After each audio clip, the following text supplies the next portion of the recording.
Glory to God. ఈరోజు మన లేఖన భాగము యోహాను సువార్త 9వ అధ్యాయము 39వ వచనం చదువుకుందాం. అప్పుడు యేసు చూడని వారు చూడవలెను, చూచువారు గుడ్డివారు కావలెను అను తీర్పు నిమిత్తము నేను ఈ లోకమునకు వచ్చినని చెప్పాను. ఆమేన్. దేవునికి స్తోత్రం. హల్లెలూయా. మన ప్రభువును ప్రియరక్షకుడైనటువంటి యేసుక్రీస్తు నామములో మీ అందరికీ, అనగా యూట్యూబ్లోను టీవీ సెట్ల ముందు ఈ కార్యక్రమాన్ని చూస్తున్న మీ అందరికీ ప్రత్యేకమైన వందనాలు తెలియజేస్తున్నాను. Hallelujah. Praise the Lord. Shalom. Maranatha. వందనాలు. ప్రభు మిమ్మల్ని దీవించునుగాక. ఇప్పటి వరకు సహాయం చేసిన దేవుడు ఇక ముందు కూడా మనకు సహాయం చేయనుగాక. ఎబినేజర్ దేవుడు, సహాయపు రాయి, సహాయకుడైనటువంటి దేవుడు, ఇమ్మానుయేలు దేవుడు, సదాకాలం మనతో ఉంటున్నటువంటి దేవుడు, యెహోవా ఈరే అయినటువంటి దేవుడు, మనకు అన్నీ అనుగ్రహిస్తున్నటువంటి దేవుడు, యెహోవా నిస్సి అయినటువంటి దేవుడు, మనకు జయధ్వజము విజయ ధ్వజమైనటువంటి మన బ్యానర్ అయినటువంటి దేవుడు, యెహోవా రాఫా, మన ఆరోగ్యదాయకుడైనటువంటి మన స్వస్థపరచువాడైనటువంటి యేసు, ఆరోగ్యము కలుగజేసేటువంటి యేసు, మన యెహోవా షాలోమ్, అనగా మనకు సమాధానం ఇచ్చేటువంటి దేవుడు, అనగా సమాధానాధిపతి, ఆ ప్రిన్స్ ఆఫ్ పీస్. దేవుని స్తోత్రం. హల్లెలూయా. యెహోవా సిద్కియేను, మన నీతి. God is our righteousness. దేవుని స్తోత్రం. హల్లెలూయా. యెహోవా రూవా, మన కాపరి అయినటువంటి దేవుడు. The lord is our shepherd. స్తోత్రం. అంతేకాకుండా ఉన్నాయి దేవుని నామాలు అనేకం ఉన్నాయి. యెహోవా సబాయోత్, అనగా సైన్యములకు అధిపతి. సైన్యములకు అధిపతి అగు యెహోవా. స్తోత్రం. అనగా ఆకాశ మండలం, లేకపోతే ఆకాశములోని అంతరిక్షములోని సైన్యానికి, నక్షత్రాలకి, వాటికి అధిపతి అయినవాడు. ఆకాశ సైన్యము అని పిలువబడినటువంటి దేవదూతలకి అధిపతి అయినవాడు. భూలోకంలోని భక్త సైన్యానికి అధిపతి అయినవాడు. స్తోత్రం. హల్లెలూయా. ఈ 3 సైన్యాలకి, 3 గణములకు అధిపతి అయినవాడు మన ప్రభు. దేవునికి స్తోత్రం. హల్లెలూయా. అట్టి దేవుణ్ణి మనం కలిగి ఉన్నాం, అట్టి దేవుణ్ణి మనం సేవిస్తున్నాం.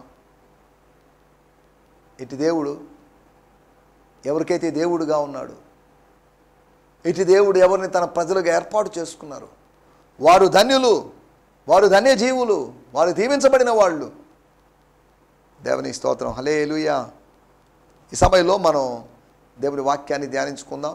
దేవుని వాక్యము లోతైనది, సత్యము లోతైనది. పైన నీటి మట్టం పెరిగినప్పుడు వర్షాకాలంలో వాటిలో కొన్ని బావుల్లో నీళ్లు బాగా పైకి వచ్చేస్తాయి. సులభంగా అవసరమైతే కాస్త వంగి నీళ్ళతో చేతిలో దోషులతో తీసుకునే విధంగా ఉంటాయి నీళ్ళు. కానీ కొన్ని లోతైన బావులు ఉన్నాయి.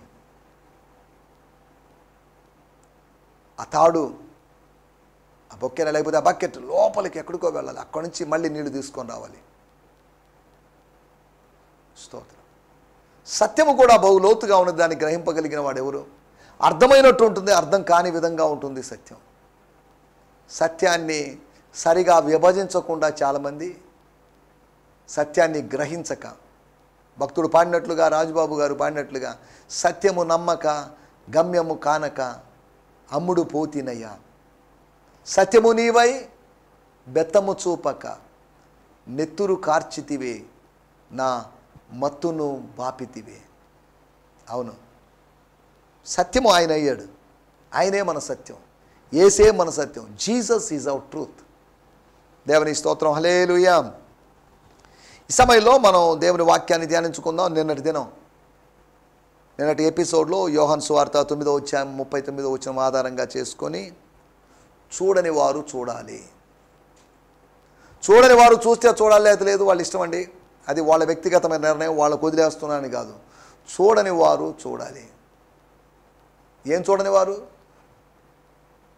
గత వారంలో ఒక 10 రోజుల క్రితం మేము నాగార్జున సాగర్కి వెళ్ళాం. కొంతమంది అడిగారు నన్ను, డ్యామ్ చూస్తారా అని. లేదండి ఇప్పుడు టైం లేదు, రేపు ఆదివారం కనుక మాకు ఇప్పుడు టైం లేదు, అర్జెంట్కి వెళ్ళిపోదాం. ఇంచుమించు 5-6 గంటల పైన ప్రయాణం ఉంది కదా అని అన్నాను నేను. మీరు చూసే పని చూడండి, నేను ఉంటానన్నాను. లేదు, మేము ఇప్పటికే చాలాసార్లు చూసాం, మాకు చూడాల్సిన అవసరం లేదు. చూచిన వారు చూడాలని కాదు, చూడని వారు చూడవలను. యేసు యొక్క తీర్పు అది. రక్షకుడైనటువంటి యేసు యొక్క తీర్పు, రక్షకుడైన న్యాయాధిపతి అయినటువంటి యేసు యొక్క తీర్పు, ఆ తీర్పు ప్రకటించడానికి, ఆ తీర్పును గురించి తెలియజేయడానికి. చూడని వారు అనేకులు ఉన్నారు, చూస్తున్న వాళ్ళు కొందరుగా ఉన్నారు. భౌతికమైన ప్రపంచంలో చూస్తున్న వాళ్ళు చాలామంది ఉన్నారు, ఆత్మ ప్రపంచంలో చూడని వారు బోల్డు మంది ఉన్నారు. స్తోత్రం, హల్లెలూయా. మనం ఆలోచిస్తుంటే మాట, గత ఎపిసోడ్లో చూడాల్సినటువంటి 4 విషయాలు మీకు జ్ఞాపకం చేశాను. చూడని వాడు చూడాలంటే ఏదో ఒకటి చూడాలని కాదు, ఏదో ఒకటి చూసి ఏం లాభం? చూడని వారు అసహ్యమైనవో, అశ్లీలమైనవో, అపవిత్రమైన చూడడం వల్ల ప్రయోజనం ఏంటి? వాటి వలన ప్రయోజనం లేదు. చూడని వారు చూడాలి. దేవుని స్తోత్రం, హల్లెలూయా. ఎంతవరకు ఆత్మీయ దర్శనాలు చూడకుండా ఉన్నామేమో, ఇక మీద చూడాలి. ఆత్మ సంబంధమైన కార్యాలను చూడకుండా ఉన్నామో చూడాలి. ఒకటి దైవ కార్యాలను చూడాలని, రెండోది మనం ఆలోచించినట్టు విషయము ధర్మశాస్త్రములో అనగా వాక్యములో 66 పుస్తకాల్లో ఆదికాండం నుంచి మలాకి, లేకపోతే మత్తయి సువార్త నుంచి ప్రకటన గ్రంథం, ఆదికాండం నుంచి ప్రకటన గ్రంథం దాకా ఉన్నటువంటి 66 పుస్తకాల్లోనే అద్భుతమైన సంగతులు. కీర్తనాకారుడు ధర్మశాస్త్రంలో ఆశ్చర్యకరమైన సంగతులు అన్నప్పుడు ధర్మశాస్త్రము 5 పుస్తకాలే. ఇప్పుడు ధర్మశాస్త్రం పుస్తకాలు అనేకమైన పుస్తకాలుగా పెరిగిందని కాదు దాని అర్థం. ధర్మశాస్త్రం మరొక 61 పుస్తకాలకి పెరిగిందని నేను అనలేదు.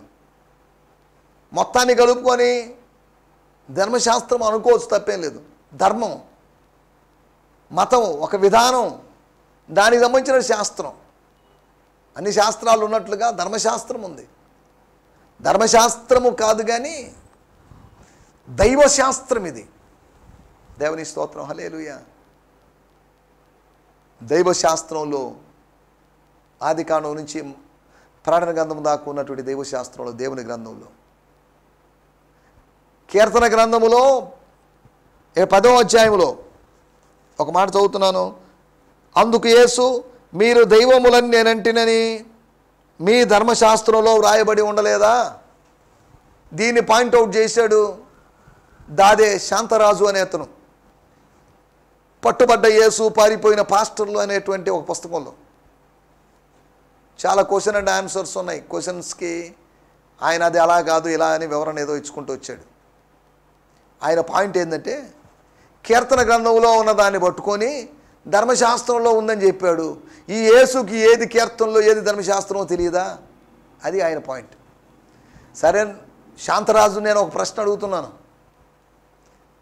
పట్టుబడ్డ యేసు పారిపోయినటువంటి పాస్టర్లు అనే పుస్తకం ఆధారంగా చేసుకుని ఆ పుస్తక రచయితత్వం, రాబోయే రోజులో దేవుడు వనరులు సమకూరిస్తే పునరుత్థానుడైన యేసు పరిచర్యలో ఉన్న పాస్టర్లు అనే పుస్తకం దానికి కౌంటర్గా వేయాలి. వేస్తాం ప్రభు చిత్తమైతే.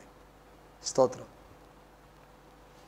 అనగా ఆయన చెప్పిన మాట చూడండి. యేసు ప్రభువుకు ధర్మశాస్త్రము తెలుసు, పాత నిబంధన ఎలాగా ధర్మశాస్త్రము, కీర్తన గ్రంథము, ప్రవక్తలు అని ఆయన విభజించి చెప్పాడు. అటువంటిప్పుడు ఈ విభజన లేకుండా దేంట్లో ఉందబ్బా ఈ కీర్తన గ్రంథం బహుశా ధర్మశాస్త్రంలో ఉందని. ధర్మశాస్త్రంలో ఆదికాండము, నిర్గమకాండము, లేవీకాండము, సంఖ్యాకాండము, ద్వితీయోపదేశకాండం ఉంది అని బేసిక్ బైబిల్ స్టూడెంట్స్కి తెలుసు. కానీ అటువంటిది యేసుకు తెలియదు. యేసు పొరపాటున చెప్పాడు. యేసు ఎలా పొరపాటున చెప్తాడు? ఏంటి ఇదంతా అని శాంతరాజు అన్నాడు. ఈ మాట ఇలా ప్రశ్నించడం శాంతరాజు గారి యొక్క అజ్ఞానానికి సూచన ఉంది తప్ప ఆయనకి విజ్ఞానం అని అనిపించుకోదు. ధర్మశాస్త్రం అని మోషేయు ప్రవక్తలు ఉన్నారు అన్నారు. మోషేయు ప్రవక్తలు మాత్రం కీర్తన గ్రంథం లేవా ఆ టయానికి? మోషే లేడు కదా. మోషే ఉన్నాడు అని ఎందుకు అన్నాడు? మోషే అంటున్నప్పుడు ధర్మశాస్త్రం అని. ధర్మశాస్త్రం అంటున్నప్పుడు ఒకటి మోషే ధర్మశాస్త్రము, అదే సమయంలో పాత నిబంధనను ఉద్దేశించి కూడా ధర్మశాస్త్రము అని చెప్పబడిందని అర్థం చేసుకోవాలి. సరే, వాటన్నిటిలోకి రెఫరెన్స్లు, ఆధారాల్లోకి మనం ఇప్పుడు వెళ్ళలేదు, సమయం లేదు కనుక. కాబట్టి జాగ్రత్త. ఇటువంటి అనేకమైన పుస్తకాలు రాబోతున్నాయి. ఈ డిసెంబర్లో కరుణాకర్ సుగ్గుణ అనేటువంటి ఆయన ఒక పుస్తకం వేస్తున్నాడట, పాస్టర్లు సామాజిక స్మగ్లర్లోని. డాక్టర్ కంచి ఐలయ్య గారు కోమట్లు సామాజిక స్మగ్లర్లు అనే పుస్తకం రాస్తే అలాంటి టైటిల్తో దాన్ని టైటిల్ మార్చి పాస్టర్లు సామాజిక స్మగ్లర్లు అని పుస్తకం రాయనివ్వండి. పుస్తకాలు రాసినంత మాత్రాన పరిశుద్ధ గ్రంథములోని పరిశుద్ధుడైన ప్రభు యొక్క శక్తిని పొందుకొని ప్రభు పరిచయలోని వారిని అసలు కదిలించడం కూడా కదిలించవు. పాతాళలోకపు ద్వారములు దీని ఎదుట దేవుని ఎదుట నిలవనేరవు. దేవుని సమాజం ఎదుట, దేవుని సంఘం ఎదుట, దేవుని యొక్క ఆశయాల ముందు, దేవుని యొక్క ఆలోచనల ముందు నిలువనేరవు. కాబట్టి ఆ పుస్తకాలు ఏదో ఉన్నాయని నేను చెప్పడం లేదు, పుస్తకాలు చదివానని చెప్పుకోవడం కూడా కోసం కాదు నేను ఇవన్నీ చెప్పింది. ఒక పోరాటం మనకు తెలియకుండా ఒక యుద్ధరంగంలో మనం ఉన్నాం, పోరాడుతున్నాం, ప్రార్థిద్దాం, వీళ్ళని ఎదుర్కోవడానికి సిద్ధంగా ఉన్నాం, ప్రభు యొక్క తలంపులను పొందుకుందామని చెప్పడమే నా యొక్క ఉద్దేశం. సరే, వాటన్నిటిలోకి వచ్చేద్దాం. ధర్మశాస్త్రంలోని ఆశ్చర్యకరమైన సంగతులు. ధర్మశాస్త్రములోని ఆశ్చర్యకరమైన సంగతులను, దేవుని దివ్యమైన ధర్మశాస్త్రంలోని ఆశ్చర్యకరమైన సంగతులు గ్రహించకుండా ఉండినట్లుగా గుడ్డివాళ్లుగా మారారు కనుక శాంతరాజైన సుగ్గుణైన కరుణాకర్ సుగ్గుణైన పిచ్చి పుస్తకాలు, పిచ్చి మాటలు, పిచ్చి వీడియోలు చేస్తున్నారు అంతవరకే. సరే, దేవుని స్తోత్రం. వాళ్ళు వదిలేద్దాం, వాళ్ళు మన సహోదరులే, క్షమించి వదిలేద్దాం. దేవుడు వారి ఆత్మీయ నేత్రములు తెరుచునుగాక. సరే, దేవుని స్తోత్రం. హల్లెలూయా. మూడవది దివ్యమైన దినాలు చూడాలి, మంచి రోజులు చూడాలి. నాలుగోది దేవుని యొక్క ముఖమును చూడాలి. ఈ 4 విషయాలు చూడాలని, దైవ కార్యాలు చూడాలని, ధర్మశాస్త్రంలో ఆశ్చర్యకరమైన సంగతులు చూడాలని, దివ్య దినాలను చూడాలని, దేవుని ముఖాన్ని చూడాలని మనం గత ఎపిసోడ్లో మాట్లాడుకున్నాం. ఈ దినం చూడండి, ఒక లేఖన భాగాన్ని చదువుకుందాం. మన మూల వాక్యం, మన కీవర్డ్స్ యోహాను సువార్త 9వ అధ్యాయము 39వ వచనం. యోహాను సువార్త 9వ అధ్యాయం 39వ వచనం. స్తోత్రం, స్తోత్రం.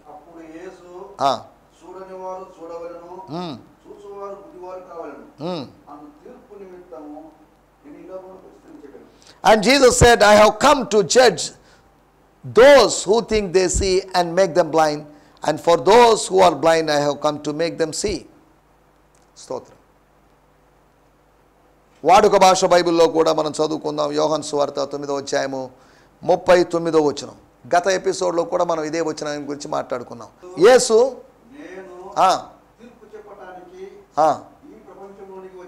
నేను తీర్పు చెప్పడానికి ఈ ప్రపంచంలోకి వచ్చాను, నా తండ్రి నాకు ఆజ్ఞాపించినట్లుగా ఆయన యొక్క సలహా మేరకు, సూచన మేరకు తీర్పు విధిస్తున్నాను, తీర్పు ప్రకటిస్తున్నాను. ఆ తీర్పు ఏదనగా గుడ్డివాళ్ళు చూడగలగని, గుడ్డివారు చూడగలిగి ఉండాలి. చూడగలమని అంటున్న వాళ్ళు చూడగలగమని, చూడగలుగుతున్నాం, చూస్తున్నాం అని మోసపోతున్న వాళ్ళు అని చెప్పుకుంటున్న వాళ్ళు గుడ్డి వాళ్ళు కావాలని నేను వచ్చానని అన్నాడు. దేవుని స్తోత్రం. హల్లెలూయా. దీంట్లో మొదటి భాగం గురించి మనం ఈ వచనంలో మొదటి భాగం గురించి గత ఎపిసోడ్లో మాట్లాడుకున్నాం. గత ఎపిసోడ్ టైటిల్ చూడని వారు చూడాలి. ఇప్పుడు మన ఈ రెండో భాగం 9వ అధ్యాయం 39వ వచనం రెండో భాగం. అందుకని టైటిల్స్ మనం మార్చి పెట్టాం. పార్ట్ 1, పార్ట్ 2 అని పెట్టడం లేదు. చూచువారు గుడ్డివారు కావాలి, చూడని వారు చూడాలి. నిన్న ఈరోజు చూచువారు గుడ్డివారు కావాలి. అనగా చూచువారు మరియు గుడ్డివారు కావాలను అని కాదు. Wanted those who could see and those who are blind అని కాదు. చూచువారు మరియు గుడ్డివారు కావాలని కాదు టైటిల్. చూచువారు గుడ్డివారు కావాలను. అదేంటది? చూచువారు గుడ్డివాళ్ళు కావాలా? చూడడం మంచిదే కదా, చూడడం మంచిదే, అదే సమయంలో గుడ్డితనం కూడా మంచిదే. సాతాను ద్వారా వచ్చిన గుడ్డితనం మంచిది కాదు, దేవుని ద్వారా వచ్చిన గుడ్డితనం మంచిది. సాతాను ద్వారా వచ్చిన చూపు మంచిది కాదు, దేవుని ద్వారా వచ్చిన చూపు మంచిది. కాబట్టి ఓ మనిషిలో గుడ్డితనం ఉంది, చూడగలిగిన తనం ఉంది. వీటిని మనం జాగ్రత్తగా ఆలోచించాలి. ఏది ఏ గుడ్డితనం, ఏది ఏ చూడగలిగిన తనం అని మనం అర్థం చేసుకోవాలి. చూచువారు గుడ్డివారు కావాలి. స్తోత్రం. హల్లెలూయా. చూచువారు చూడనట్టుగా, చూడని వారు చూచినట్లుగా అని కాదు. చూచువారు గుడ్డివారు కావాలను. దీని అర్థం ఏంటి? మనము గత ఎపిసోడ్లో ఏమేమి చూడకూడదు, ఏమేమి చూడాలని చెప్పుకున్నాం. ఈ ఎపిసోడ్లో ఏమేం చూడకూడదు అనే దాని గురించి ఆలోచిద్దాం. అనగా వేటి విషయంలో మనం గుడ్డోళ్ళుగా మారాలి.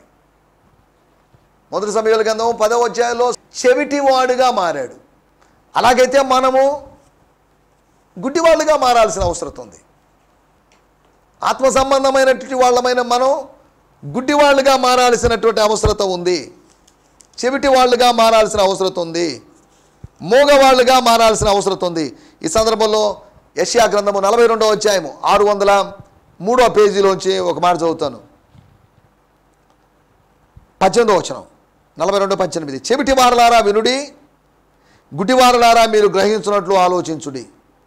గుడ్డివారలారా మీరు ఆలోచించండి అన్నాడు. ఆలోచనలకి అంధత్వం లేదు కాబట్టి మీరు గ్రహించున్నట్లుగా ఆలోచించండి. మీరు చూడలేరు కనుక గ్రహించున్నట్లుగా ఆలోచించండి. 19వ వచనం, నా సేవకుడు తప్ప మరి ఎవడు గుడ్డివాడు? దేవుడు తన సేవకుని గురించి చెప్తున్నాడు, గుడ్డివాడు. అయ్యో పాపం అనే సానుభూతి వ్యక్తం చేయడం కాదు, అది వ్యక్తం చేయడానికి కాదు. నా సేవకుడు తప్ప మరి ఎవడు గుడ్డివాడు? నేను పంపు దూత తప్ప. సేవకుడు అనే మాటకి దూత అని అర్థం. సేవకుడు దూత రెండు ఒకటే. నేను పంపు దూత. మరి ఎవడు చెవిటివాడు? ఎవడు గుడ్డివాడు? ఎవడు చెవిటోడు? నా భక్తుడు తప్ప మరి ఎవడు గుడ్డివాడు? యెహోవా సేవకుడు తప్ప మరి ఎవడు గుడ్డివాడు? చూడండి, సేవకుడు, భక్తుడు, యెహోవా సేవకుడు. గుడ్డివాళ్ళంట చెవిటివాళ్ళు. గుడ్డివాళ్ళు చెవిటివాళ్ళు. సేవకుడు, దూత, భక్తుడు, 3 మాటలు ఉపయోగించబడ్డాయి. ఒక పాస్టర్కే అనుకుందాం, పాస్టర్కి సేవకుడు అని పేరు ఉండొచ్చు, పాస్టర్కి దూత అని పేరు ఉండొచ్చు, పాస్టర్కి భక్తుడు అని పేరు ఉండొచ్చు. నా సేవకుడు, నా భక్తుడు, నా దూత. ఇక్కడ 20వ వచనంలో రాయబడింది, నువ్వు అనేకమైన సంగతులు చూస్తున్నావు కానీ గ్రహింపకున్నావు. యెహోవా సేవకుడు, యెహోవా భక్తుడు గుడ్డివాడుగా చెవిటివాడుగా మారాలి. చెవిటివాడైనట్లు సౌలు ఊరుకున్నాడు, గుడ్డివాడైనట్టు ఈ రోజుల్లో మనం ఊరుకోవాలి. వేటిని మనం చూడకూడదు? 4 విషయాలు మీకు త్వరగా జ్ఞాపకం చేయబోతున్నాను.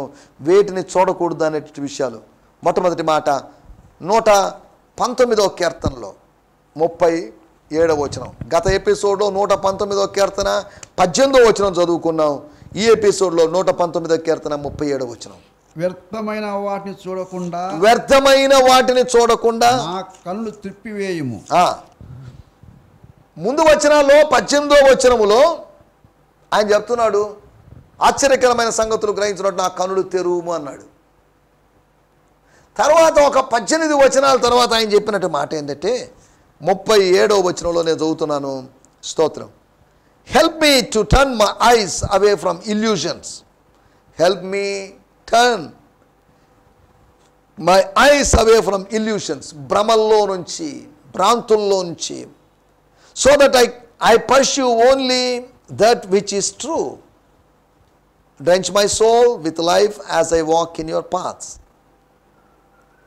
Help me, turn my eyes. నా కన్నులు తిప్పివేయము. అనగా ఇంకా చెప్పాలంటే నన్ను గుడ్డివాడిగా మార్చు. 119వ కీర్తన 18వ వచనంలో నన్ను నా కన్నులు తెరువమన్నవాడు 37వ వచనంలో నా కన్నులు మూయమంటున్నాడు. నా కన్నులు తిప్పివేయి, నా కన్నులకు గంతలు వేయి. నోటికి చిక్కము, నోటికి కళ్ళము అన్నట్టుగా కళ్ళకు గంతలు, నా కళ్ళకు గంతలు. గాడిదకి, గుర్రానికి వాటికి గంతలు కడతారు. కారణం వాటి దృష్టి ఏకదృష్టిగా ఉండాలి, ముందు వైపు చూడాలనే ఉద్దేశంతో. ఈ రోజుల్లో కూడా సాతానుడు అనేక మందిని కళ్ళకు గంతలు వేసి, అవసరమైతే కళ్ళకు కట్టేసి, పూర్తిగా చూపును తొలగించేసి వాడు కార్యాలు చేస్తున్నాడు వాడి జీవితాల్లో. మొట్టమొదటి విషయము, వ్యర్థమైన వాటిని చూడకుండా. ఏంటి వ్యర్థమైనవి? వ్యర్థమైనవి అంటే ఆత్మ సంబంధమైన ప్రయోజనము చేకూర్చనివి, ఆత్మ సంబంధమైన బెనిఫిట్ నివ్వలేనివి, క్షేమాభివృద్ధిని కలుగజేయలేనివి. స్తోత్రం. From illusions, hallucinations. వ్యర్థమైన వాటిని, నిష్ప్రయోజనమైన వాటిని చూడకున్నట్లు నా కనుడు తిప్పివేయి. దేవుని స్తోత్రం. హల్లెలూయా. వ్యర్థమైన వాటిని మనం చూడకూడదు. రెండో విషయాన్ని నేను మీకు జ్ఞాపకం చేస్తాను. హబక్కూకు గ్రంథము 1వ అధ్యాయము 13వ వచనము. పాత నిబంధనలోని చిన్న ప్రవక్తల పుస్తకాల్లో ఒకటైనటువంటి హబక్కూకు గ్రంథము 1వ అధ్యాయము. మనోళ్ళకి హబక్కూకు గ్రంథం అంటే ఎత్తుక్కుంటూ ఉంటారు మన సేవకులైనా విశ్వాసులైన సంఘాల్లో. హబక్కూకు గ్రంథంలో మనం గమనిస్తే 1వ అధ్యాయము 13వ వచనం. మీకా గ్రంథము తర్వాత నహూము తర్వాత హబక్కూకు తర్వాత జఫన్యా గ్రంథం ఉంటుంది. హబక్కూకు గ్రంథం పేజీ నంబర్ 770. నీ కనుదృష్టి దుష్టత్వము చూడలేనంత కలంకమైనది కదా. బాధించువారు చేయు బాధను నీవు దృష్టింపజాలవు కదా. చాలండి. నీ కనుదృష్టి దుష్టత్వము చూడలేనంత నిష్కళంకమైనది కదా. దేవుడా దేవుడితో ప్రార్థన చేస్తున్నాడు, భగవంతునితో ప్రార్థన చేస్తున్నాడు. 12వ వచనంలో యెహోవా నా దేవా, నా పరిశుద్ధ దేవా, ఆది నుండి నువ్వు ఉన్నవాడు కావా అని అంటూ 13వ వచనంలో నీ కనుదృష్టి ఎలా ఉంది అంటే దుష్టత్వము చూడలేదు. అది చూసి భరించలేనంతగా, చూసి తట్టుకోలేనంతగా, చూడడానికి కూడా ఇష్టం లేదు ఆయనకి. చూడలేనంత నిష్కళంకమైనది, అంత ప్యూర్, ఎంత స్పష్టమైన దృష్టి ఆయన కలిగి ఉన్నాడు. బాధించువారు చేయు బాధను నీవు దిష్టింపజాలవు కదా. దేవుని స్తోత్రం. దేవుని కనుదృష్టి ఎలా ఉందో చూడండి. దుష్టత్వాన్ని చూడలేని విధంగా దేవుని బిడ్డలు, దేవుడు ఉన్నప్పుడు దేవుని బిడ్డలు కూడా అలా ఉండాలి. చెడు చూడకు, చెడు వినకు, చెడు చేయకు, చెడు మాట్లాడకు. దేవుని స్తోత్రం. 3 కోతుల స్టోరీ మనకందరికీ తెలిసిన విషయమే. చెడు వినొద్దని, చెడు చూడొద్దని, చెడు మాట్లాడొద్దని. 4వ కోత ఉందని ఇలా రకరకాల వ్యాఖ్యానాలని వాటిలోకి వెళ్ళలేదులేండి. స్తోత్రం. చూచువారు గుడ్డివారు కావాలి, చూడని వారు చూడాలి. చూచువారు గుడ్డివారు కావాలి. ఒకటి, వ్యర్థమైన వాటిని చూడకుండా వ్యర్థమైన వాటి విషయంలో గుడ్డివారుగా మారాలి. రెండో విషయం, మనం ఆలోచిస్తున్న విషయము, విచారకరమైన వాటిని చూడకూడదు. దుష్టత్వం మంచిది కాదు. క్రూరత్వం, బలాత్కారం, లోకంలో జరుగుతున్న దుష్కార్యాలు, వాటి గురించి చదువుతూ క్రైమ్ స్టోరీస్, క్రైమ్ థ్రిల్లర్స్, లేకపోతే క్రైమ్ బుక్స్ చదువుతూ, మ్యాగజైన్స్ చదువుతూ కొంతమంది ఆస్వాదిస్తూ ఉంటారు. దుష్టత్వానికి దూరంగా ఉండాలి, దుష్టులకు దూరంగా ఉండాలి, దుష్టత్వాన్ని చూడకూడదు. స్తోత్రం. హల్లెలూయా. ఏ విధంగా మనం సెల్ ఫోన్లో, మొబైల్లో మెసేజ్లు డిలీట్ చేసినట్టుగా కొన్నిటిని డిలీట్ చేయాలి. ఇక్కడ రాయబడిన మాటలు, విచారకరమైనటువంటి వాటిని చూడకూడదు. దైవికమైన దృక్పథం కలిగి, దైవికమైన దృష్టి కలిగి, విచారించాల్సినవి, సిగ్గుపడాల్సినవి, అవమానానికి గురి కావాల్సినవి వాటిని మనం చూడకూడదు. ఒకటి, వ్యర్థమైన వాటిని చూడకూడదు. రెండోది, విచారకరమైన వాటిని చూడకూడదు. వాటిని చూస్తూ ఉండడం విచారకరం. మూడో విషయాన్ని నేను మీకు జ్ఞాపకం చేస్తాను. ఆదికాండము 9వ అధ్యాయము 22, 23 వచనాలు మనం గమనించితే, అప్పుడు కానానుకు తండ్రి అయినటువంటి హాము తన తండ్రి వస్త్రహీనుడైనట చూచి, వస్త్రాలు లేకుండా, వస్త్రాన్ని కోల్పోయిన వాడే, మత్తెక్కువైపోయి వస్త్రాన్ని పెరికి వేసుకున్నవాడే, చింపి వేసుకున్నవాడే, దిగంబరుడిగా మారినప్పుడు, నగ్నంగానో, పూర్తి నగ్నంగానో, అర్ధనగ్నంగా మారినప్పుడు బయట తన 2 సహోదరులకు ఆ సంగతి తెలిపాను. బయట ఉన్నటువంటి షేమ్ అండ్ జాపేత్, షేము యాపేతులు వాళ్ళకి తెలియజేశాడు. తాను కప్పాల్సిన దాన్ని కప్పకుండా దాని గురించి చెప్పాడు బయటికి వెళ్ళి. అవమానకరమైన, అరే నా తండ్రి ఇలా అవమానకరమైన స్థితిలో ఉన్నాడు, ఆయన అవమానాన్ని కప్పివేయాలని. అవమానకరమైన కార్యములు మనం చేస్తున్నప్పుడు దాన్ని ప్రభు కప్పివేస్తూ మనల్ని ఆంతర్యములో గద్దిస్తూ, శిక్షిస్తూ సరి చేస్తుంటాడు. నోవహు చేసిన తప్పును గురించి ఒక కుమారుడు పబ్లిసిటీ ఇచ్చాడు. నోవహు చేసినటువంటి ఆ పొరపాటును బట్టి నోవహును కప్పినటువంటి 2 కుమారులు ఉన్నారు. కప్పిన కుమారులు ఆశీర్వదించబడ్డారు. కప్పకుండా దాని గురించి 10 మంది ముందు చెప్పిన వాళ్ళు శపించబడ్డారు. ఈ రోజుల్లో కూడా ఆత్మీయ తండ్రుల యొక్క విషయాలు బహిర్గతం చేస్తూ, వాళ్ళ యొక్క బలహీనతల గురించి ప్రపంచానికి చాటి చెప్తూ, ఈ రోజులో భౌతికమైన తల్లిదండ్రుల యొక్క వాళ్ళ యొక్క లోటుపాట్లు చెప్తూ అవమానానికి గురి చేస్తున్నట్టు అనేక మంది ఉన్నారు. స్తోత్రం. దయచేసి జ్ఞాపకం చేసుకోండి, చెడు చూడకూడదు, చెడు వినకూడదు, చెడు మాట్లాడకూడదు, చెడు గురించి ప్రచారం చేయకూడదు. వాళ్ళ గురించి మీకు ఈ సంగతి తెలుసా, వీళ్ళ గురించి మీకు ఇదే పని కొంతమందికి, సాతాను పనులు ఇవన్నీ. నేరారోపణ చేయడం, నిందలు మోపడం, ఇదే పనులు. చూడండి, హాములాగా మనం ఉండడానికి వీల్లేదు. హాము పాములా అంటాడు. హాము చేశాడు. అతను చేసిన పని మెలకు వచ్చిన వాడై నిద్రమత్తులోంచి, లేకపోతే నిషా తొలగిపోయిన వాడై మద్యపు మత్తులోంచి లేచి విషయం తెలుసుకొని కప్పకుండా, కవర్ చేయకుండా, సమర్థించకుండా ఉన్నవాడిని శపించినట్టుగా మనం చూస్తున్నాం. దయచేసి ఈ రోజులో మనం ఏం చూస్తున్న వాటి గురించి మనం ఏమేం చెప్తున్నాం, ఎలా వ్యవహరిస్తున్నాం. కొంతమందికి ఇదే పని, మెసేజ్లు పెట్టుకోవడాలు, వాట్సాప్లో పెట్టడాలు, గ్రూపుల్లో పెట్టడాలు, ఫేస్బుక్లో. ఎంత అసహ్యంగా ఉంది. సిగ్గుపడాల్సిన వాటి గురించి ఎందుకు ఇలా బహిర్గతం చేస్తున్నాం? సిగ్గుపడాల్సిన వాటిని ఎందుకు ఇంత సార్వత్రికం చేస్తున్నాం? 4వ విషయాన్ని నేను మీకు జ్ఞాపకం చేస్తాను. మత్తయి సువార్త 14వ అధ్యాయము 30వ వచనంలో, గాలిని చూచి, చాలండి, గాలిని చూచి, గాలి కనబడదు, కనబడని గాలిని చూశాడు. చూడకూడని వాటిని చూడొద్దు అనగా విషకరమైన వాటిని చూడొద్దు. చెలరేగుతున్నటువంటి, సముద్రాన్ని లేపుతున్నటువంటి, చెలరేగేటట్టు చేస్తున్నటువంటి గాలిని చూడొద్దు. నా మాటలు ముగించేస్తున్నాను. 4 మాటలు చూడకూడదని చెప్పాను, 4 విషయాలు చూడకూడదని చెప్పాను. వాటి వ్యర్థమైన వాటిని చూడకూడదు, విచారమైన వాటిని చూడకూడదు. 3వది వ్యక్తిగతమైన వాటిని చూడొద్దు, రహస్యమైన వాటిని, సిగ్గుపడాల్సిన వాటిని, వ్యక్తిగతమైన విషయాలు వద్దు. 4వది మనం చూడకూడనట్టు విషయం ఏంటంటే విషమకరమైన వాటిని, విషమకర పరిస్థితుల్ని, విపరీతమైన పరిస్థితుల్ని, వ్యతిరేకమైన పరిస్థితులను, అననుకూల పరిస్థితులను చూడొద్దు. అలా చూడకుండా ఉండడానికి ప్రభు మనకందరికీ సాయం చేయనుగాక. దేవునికి స్తోత్రం. హల్లెలూయా. మీ అందరికీ ప్రత్యేకమైన వందనాలు. స్తోత్రం. ఈ సందేశము మీకు ఆశీర్వాదకరంగా ఉందని నమ్ముచున్నాము. ప్రార్థన అవసరతల కొరకు మమ్మల్ని సంప్రదించవలసిన మా చిరునామా గిద్యోన్ మిషన్ చర్చ్, 6వ వీధి, శాంతినగర్, నెల్లూరు 4, ఆంధ్రప్రదేశ్. పిన్ 524004. మా ఫోన్ నంబర్లు 7036443613 మరి ఒక నంబర్ 9392293010. మా ఈమెయిల్ ఐడి gfihmi2015@gmail.com. దేవుడు మిమ్మును ఆశీర్వదించునుగాక. ఆమేన్.